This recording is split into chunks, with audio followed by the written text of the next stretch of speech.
அடையாளமாக இந்த நேரத்திலே அவர்களுக்கு பொன்னாடை போர்த்தி மரியாதை செய்கின்றோம். தந்தை மகன் தூயாவியாரின் பெயராலே ஆண்டவருடைய பெயராலே நமக்கு உதவி உண்டு. பக்தியுடன் இந்த கொடியை ஏற்றுகிறோம்.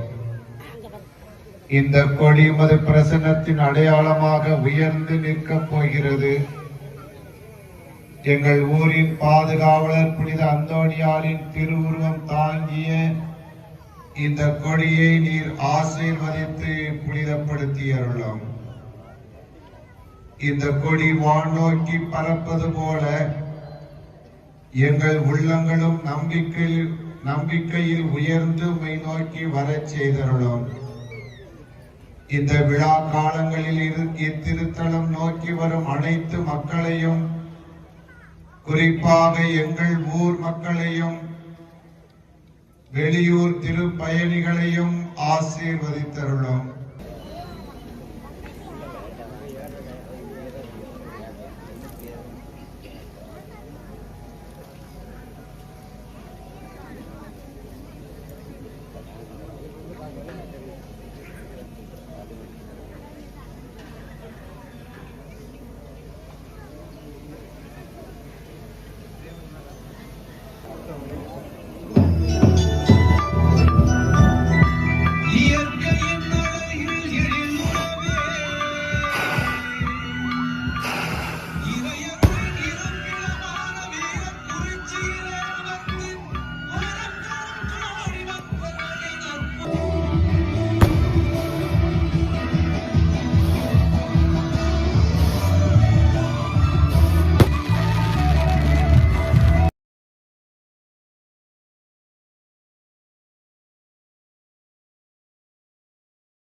கவர்ந்த